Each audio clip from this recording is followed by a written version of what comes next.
Hey, what's up everybody? This is Alex, and as you can see here today, we're finishing with a pretty solid win here. This is not a record on the daily, but I did I in fact smashed my previous account record for largest trade. As you can see, I only took one trade today, and it resulted in a $580 win almost, which is, 13% ROE on the day, which is the second biggest day in this account. So I'm really happy about that. And because there's only one trade to go over today, I'm pretty sure I'm going to be talking about some of my practice days that took place last week, which contain some really important lessons about discipline. And as we switch over to my trade log here with the one trade from today highlighted, I will point out that I do make these intros before I make the video, so I'm not ever really sure what I'm going to be doing throughout the video. We'll see if there's time. I do expect that there will be time. But I really do want to go over my practice trades from last week. So for now, let's cover my one trade on KOD. So KOD was one that hit the high of day scanner on my broker screen, and that's something that I don't always catch. But in this case, I saw multiple scanner hits all in a row, and once I opened up the stock, I could see it flashing green. And that for me is a cue to pound in the research as fast as possible. So I opened up my internet, did all the research on that, got the float, got the news, all that stuff. I looked at the daily chart, saw that we were already at all-time highs, which means there's no overhead resistance, which is great. And I thought this thing looked pretty awesome. And so by the time I got back to the charts, which are lined up as they were at that time, I saw that, we were approaching a halt level. And even though I really wanted to jump into this, I figured, no, the best thing to do is to just stay disciplined, wait for the resumption, see how it looks, get more information, and that sort of thing. So you can see here on this 1 minute candle at the top at 9:32 that the halt level was at $47.82, and almost immediately upon halting, the mid-halt price gapped up quite a bit. It reached a high of, I believe, $52 in a matter of like 20 seconds, and to me that screamed unbelievable levels of strength. And at that time I started thinking like, a $100 target is actually pretty reasonable on this thing right now. However, later on in the halt, it really pulled back quite a bit. And you can see that the opening price was actually just barely above the halt price. So it opened at $47.90 and then started coming down. And that's when I thought, and decided to not take a dip buy, decided to wait for a curl back up and an aggressive bullish move before I took my first entry. And so you can see here that my starter was taken at $50.99 once we did get that curl and we broke through the highs. I then added, if you look at the times on my add-ons, these all happened in pretty quick succession. 38.20 was when I took my first one. 33 seconds later, I'm adding on $5 higher. And then 28 seconds, or 26 seconds rather, later than that, I'm taking another add-on, another $5.30 higher. So if I advance the charts, you'll see what that looked like. And as it turned out, I was pretty much buying the top. This last 25 shares, this was me trying to add 25 shares going into a halt. I was already up over $500 on the trade at the time, and I thought that the way that it had moved through the highs, to me, signified that it was going to rip again upon the second resumption. And what ended up happening was it pulled back quite a bit. It did halt at this 60.81 level. And the halt price once again gapped up pretty high, up to like 63.50, but then once again started coming back. And as it broke down below the halt price, I started getting pretty worried. So this first exit here at 58.50, this was me smashing the sell half on the bid as soon as it resumed. I had an average entry around 54.80, I believe, something like that. And I really didn't want to take the risk of bringing 100 shares back down into the red. I thought that there was a pretty good chance that the pullback would surpass my average entry. And so this exit to me was just me taking insurance. I booked about $200 by taking it there. And by doing so, I also gave up the extra profit that I would have got through my two add-ons that I took at 56 and 61.30. So long story short, we did get a pop back up, and I got a great fill for 25 shares at $62, which was just off the top of this candle here. And then we entered a period of consolidation that I wasn't super convinced about. Even though we were making continuous higher lows and kind of flat topping here around 59, I wasn't really convinced at that point that we were going to get the follow through. I thought coming into this, just based on experience, I thought that the second rip needs to be really fast. I didn't think that it would be able to happen if there was a large period of inactivity or a lull in the action in between the second and third halts. And so that's when I started thinking about kind of leaning towards a more damage control attitude and just get the best exit you can kind of attitude. And so you can see once I advanced the charts that my next two exits were pretty close together. We were moving up, but we were doing it on volume that was below high of day volume on the 1 minute, which to me signifies a lack of continuation, of upcoming continuation. It signifies that it's not going to be something that goes to the moon. Those $100 target ideas that I had in the beginning, those got totally washed out. And I started thinking, well, let's just try to get out just before the next halt because I'm not super confident about the next resumption. And I ended up missing that target even. I took 12 shares off at 63.50. And then as the bid jumped up to 64.49, just for a split second, I decided to take it. I was watching the bid side very closely while also keeping the time and sales out of the corner of my eye, checking the color of the orders, not actually seeing the orders. And I was seeing kind of some indecision. And so I just decided, you know what, it's not worth risking a retracement to get the other couple of dollars. And so I just exited the last 13 shares at 64.49, which was right around my initial target of $65 for my last piece. So altogether on this trade and this day in general, I do feel really good because technically this trade was actually a failure. It wasn't the home run that I had expected it to be, even though it breaks a lot of records and all that stuff. And even though, it was a great risk setup and, I was red on this trade for maybe 20% of 1 second.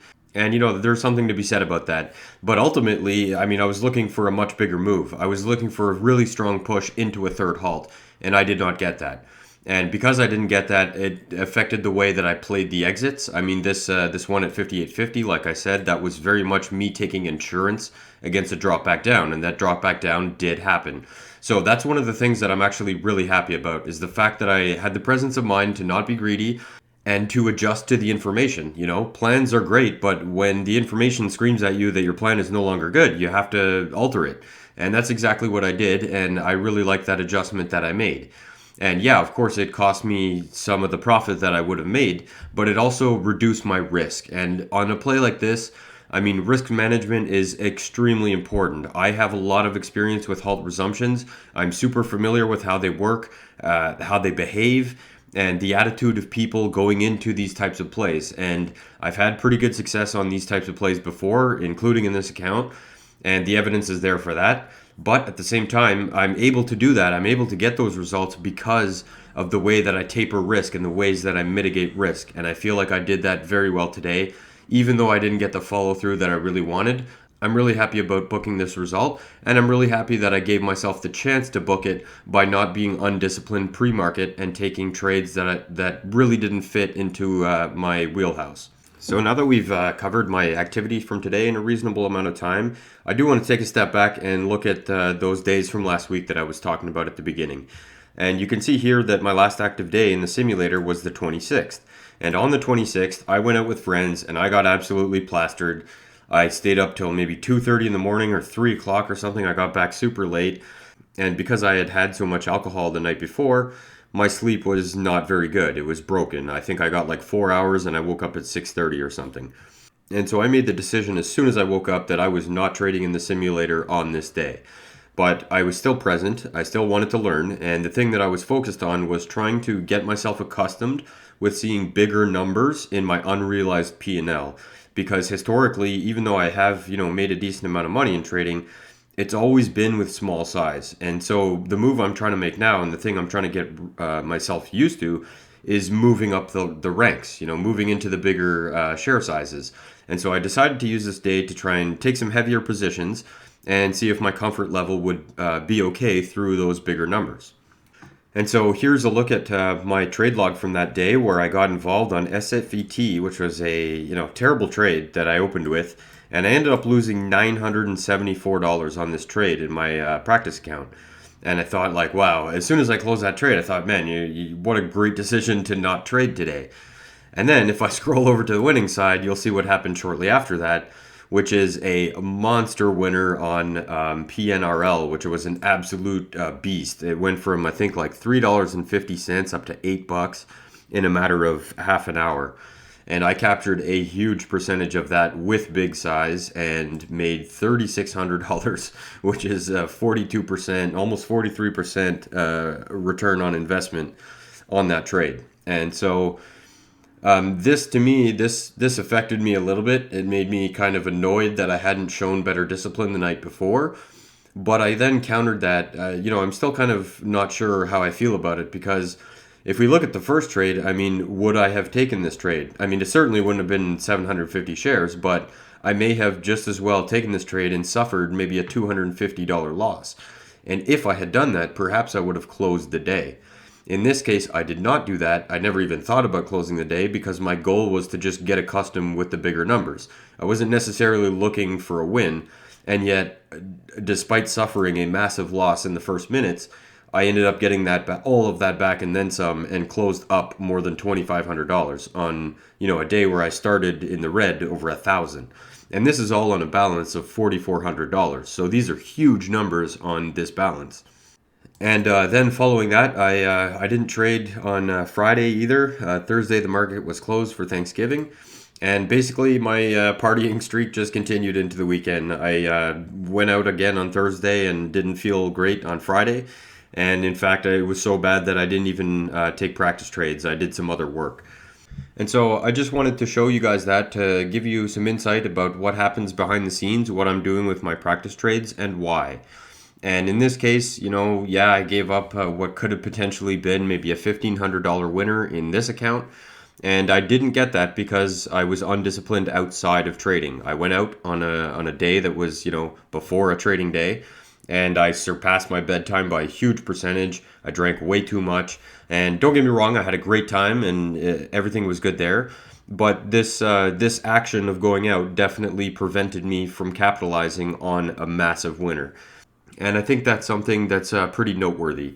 And even though following that, I feel like I've been rewarded for the days that I've taken off. I took Wednesday and Friday of last week off. And then today on one trade, I book a really solid win on, a low risk entry on my go-to setup, which is a halt resumption.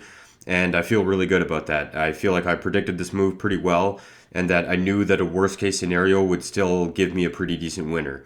And so that's basically what I got. I got quite a bit better than the worst case, but altogether, I feel really good. My confidence is definitely ramping up here, and that's a good sign. I mean, I'm approaching $5,000 in the account, which is the third monetary goal that I set for myself when I opened this for the 3 months or 2.5 months that I was going to have it open. My primary goal was only 3,000, and I've long since surpassed that. And as it stands right now, I mean, since my last red day, I'm up over 2,000. And even though there were some disciplinary failures within these wins recently, I do feel like I'm ticking in the right direction, and that's what's important. When you're confident, good things happen, and when you're always second guessing yourself, bad things happen. And so I feel like the hardest part of this game is to just get yourself in a good zone. And right now I feel like I'm in a good zone. And thankfully for me, the market is also cooperating quite a bit. I'm getting a lot of halt resumption plays that are coming at me. And I'm able to be choosy because the market is allowing me to be choosy. And so that's kind of actually the note I'll close on, is that this isn't necessarily awesome. Like I said many times before, what I want to see from myself is to produce consistent green on days where there aren't huge winners, because most of the time there will not be these setups. And so I'm trying to sort of find my style in which is best. And I feel like this snipe move today, I mean, I waited there and I pulled the trigger correctly on the move that I felt the most confident about, and look at the result that I got out of it. So anyway, before I start rambling about macroscopic things, I will cut this video off. I hope you guys have enjoyed it. And I will also point out that I did capture some video today that I'm going to turn into a bit of a lesson about how to read halt information. I see confusion all the time in the Velocity chat room about this, and it drives me nuts that people don't have a better understanding about this. So keep an eye out for that. I will release it at some point. I'm not going to make any promises. It might even take several days, but that will be coming. I do have the video already. It's just a matter of narrating it. So until next time, guys, this is Alex saying happy trading.